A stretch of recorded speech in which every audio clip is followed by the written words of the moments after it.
The Cloverfield franchise had the potential to be America's answer to Japan's Godzilla, a series of interconnected monster films with a legacy stretching across decades. It started off really strong with a fascinating found-footage kaiju film, an innovative marketing campaign that sparked a massive online ARG, and a world filled with intriguing mysteries. But instead of becoming a powerhouse of modern cinema, Cloverfield quickly unraveled due to a lack of focus, direction, and quality control. What could have been a natural and purposeful series turned into a disjointed anthology with forced connections between movies that never really felt like they belonged together. In this video, I'm going to break down the rise and fall of the Cloverfield franchise by reviewing every movie: Cloverfield, 10 Cloverfield Lane, and the Cloverfield Paradox. While the ARGs and the manga that was based on the first film are fascinating side stories that help to build the world out, we're going to ignore all of that here. The truth is, a film should be able to stand on its own without requiring viewers to dig through a MySpace account or obscure media for context. Also, there are just better videos out there going over all of that stuff, and I don't want to get into it. But I promise my main reasoning for not covering that stuff is because movies should stand on their own. That is an opinion that I've held since the very beginning of this channel, and I will stand by that. So, with all of that in mind, let's dive into the movies themselves and see where it all went right, and ultimately where it all went horribly, horribly wrong. Released in January 2008, Cloverfield arrived with a ton of hype and mystery and viral marketing that was honestly revolutionary for the time. It all built up to what seemed like the next big American kaiju film, and in many ways, it succeeded in delivering something unique. Directed by Matt Reeves and produced by J.J. Abrams, Cloverfield is a found footage movie that's part disaster film, part monster movie, and very much a reflection of the post 9/11 trauma, much like how the original Godzilla was Japan's response to the bombings of Hiroshima and Nagasaki. The problem, however, is that while this concept works really well on paper, the execution doesn't fully stick the landing. First, let's address the elephant in the room, and that's the 9/11 allegory. The imagery and tone in Cloverfield are clearly meant to evoke memories of that tragic day. Buildings crumbling, dust-covered survivors running through the streets, chaos, and confusion. In that sense, Cloverfield absolutely succeeds in capturing the visceral terror and panic of an ordinary city suddenly being plunged into extraordinary catastrophe. There are moments that hit really hard, like the Statue of Liberty's head rolling through the streets of Manhattan. It's impossible to not draw comparisons to the real-life horrors that unfolded in New York just 7 years prior. Much like the 1954 Godzilla was a manifestation of Japan's collective trauma, Cloverfield functions similarly as a reflection of America's post-9/11 anxieties. But that said, it doesn't really work in the found footage format. Unlike Godzilla, where the emotional weight of Hiroshima and Nagasaki is explored through the lens of a narrative, Cloverfield tries to use the "you are there" style to replicate the immediacy of a disaster. But the thing is, we already have actual found footage from 9/11 that is more impactful than anything Cloverfield could ever conjure up. There's an inherent dissonance in trying to create an imitation of something that we've already seen firsthand. The found footage format ends up feeling gimmicky rather than immersive. It's a neat idea, but the approach undercuts the seriousness of the allegory.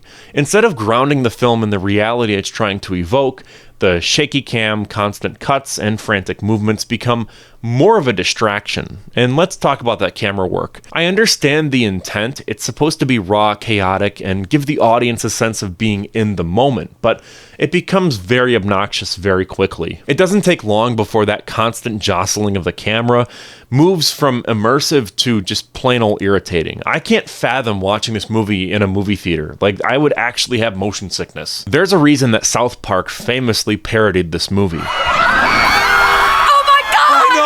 Too startled!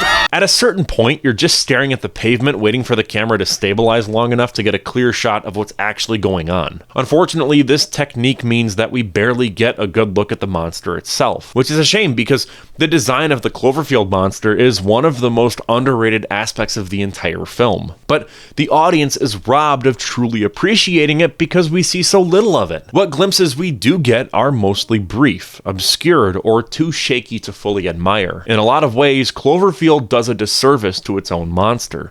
The creature, with its spindly legs and grotesque insect-like design, is unique and visually striking, but the film seems to go out of its way to hide it. Part of the joy of kaiju movies is seeing the monster in all of its terrifying glory, but Cloverfield just keeps it too close to the chest. This is one area where a more traditional approach, perhaps something akin to Steven Spielberg's War of the Worlds, would have been more effective. Spielberg's film also channels post-9/11 fears, but does so with a more conventional storytelling structure, which allows for more emotional depth and resonance. War of the Worlds understands that showing the destruction is just as important as letting us feel it through the characters' eyes. And speaking of the characters in Cloverfield, there's not much to really say. The cast is largely forgettable, and the movie doesn't give us much reason to care about them. They're mostly cardboard cutouts, serving as vehicles for the audience to experience the destruction. You don't really get the sense of connection you need to make the human element of the story as engaging as it could be. Yes, I know that these characters were fleshed out in the MySpace ARG, but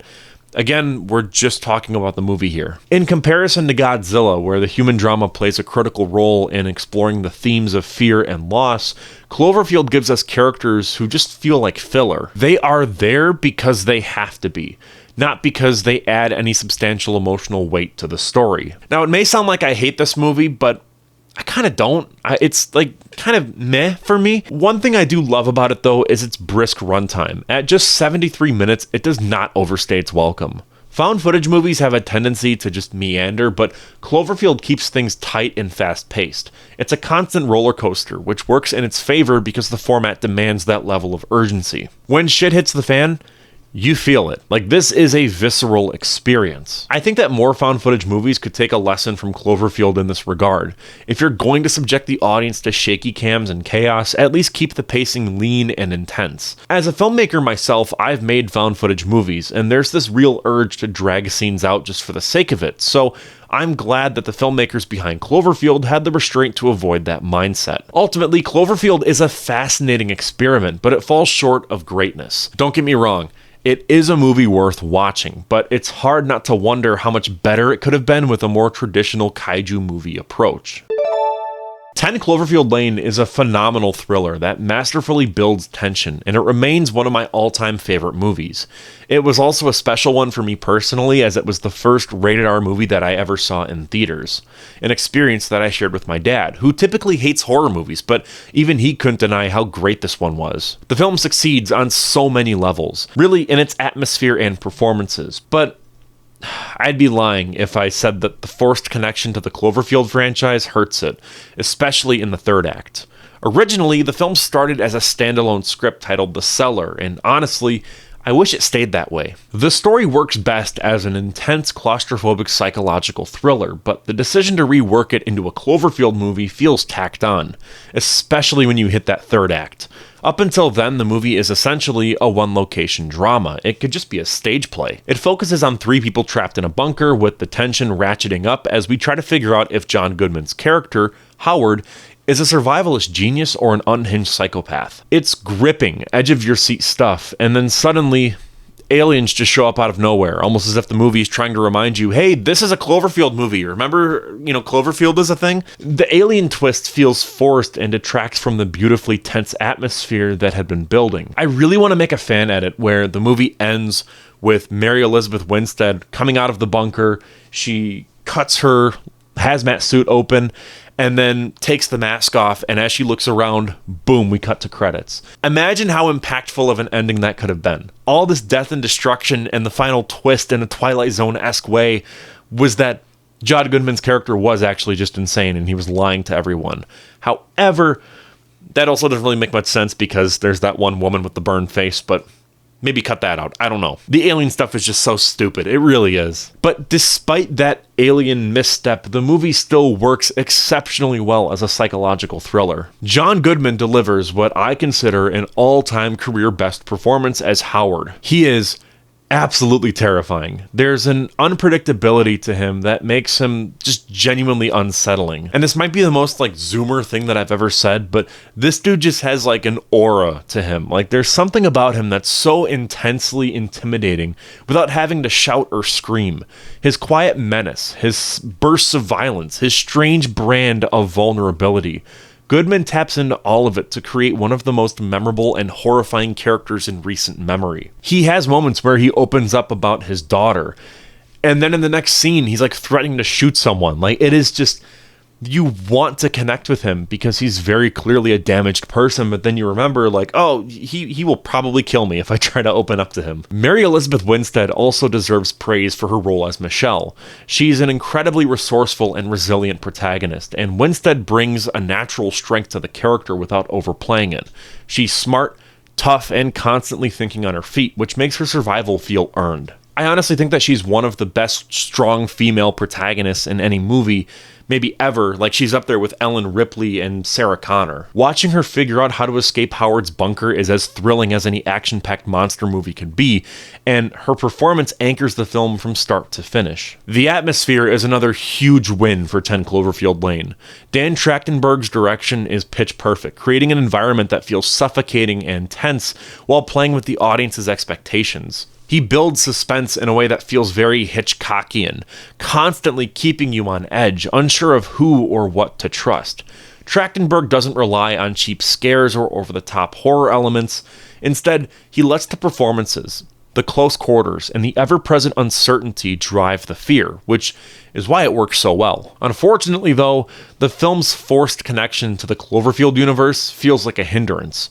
It's clear that 10 Cloverfield Lane was never meant to be a part of this franchise, and the moments where it tries to tie it into the larger mythology feels jarring. That third act, where Michelle escapes the bunker and then encounters aliens, is where the movie just starts to unravel a bit. Up until that point, we had already reached an incredibly tense and satisfying climax. Her escape from Howard's bunker is a perfect conclusion, but then the movie keeps going, throwing in an alien invasion that just feels out of place and unnecessary. It's as though the film doesn't trust its own narrative and feels the need to tack on a more bombastic franchise-related ending. It drags on for way too long and undermines the tightly wound tension that had been so carefully crafted in the bunker. You blew it!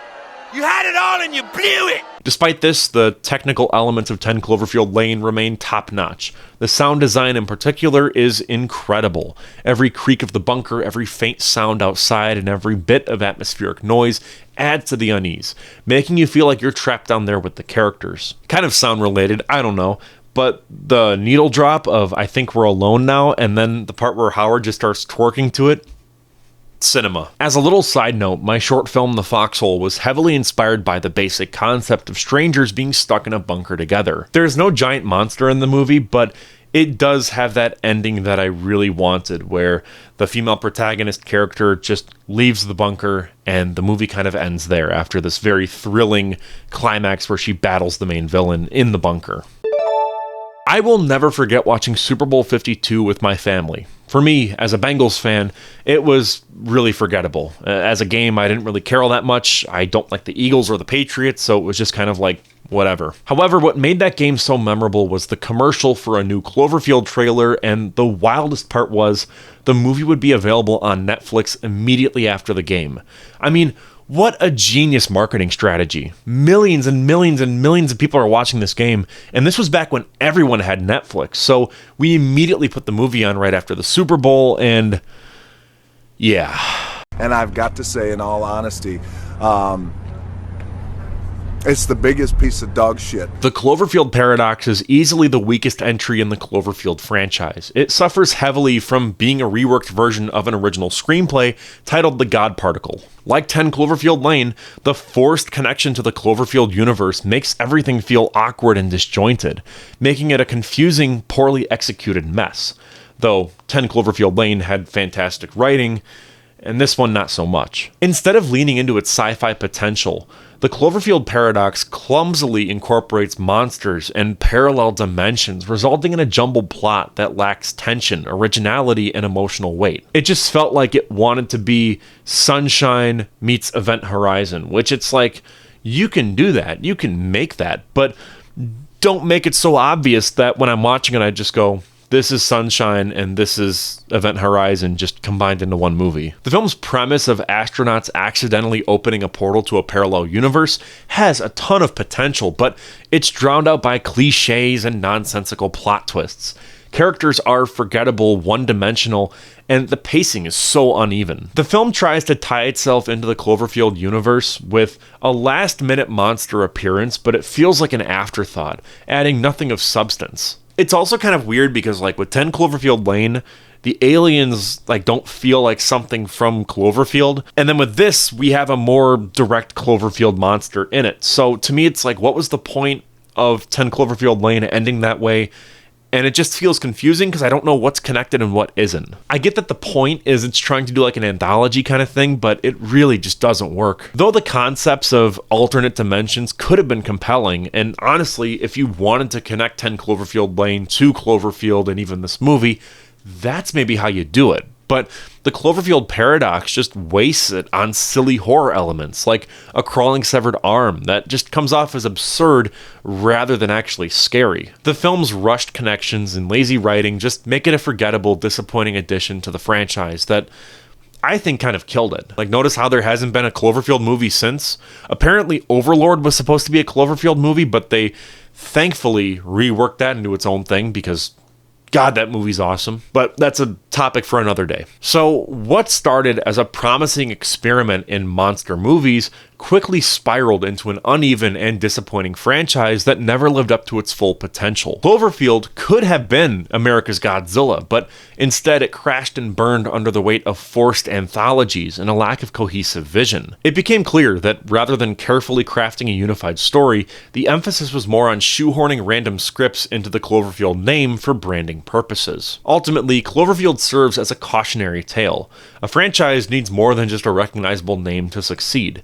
It needs a clear sense of purpose and quality control. The original Godzilla didn't become a legend by accident. It became one because it stayed true to its core and evolved naturally over time with audiences. The Cloverfield franchise tried to do the same, but lost its way by forcing connections where they didn't belong. Hopefully, if we ever return to this universe, the lessons learned from its fall will guide the franchise back to its full potential. And with all of that out of the way, I'm Cole McCormick. You're watching Firewood Media, and I just wanted to say thank you so much for watching, and I will see you in the next one.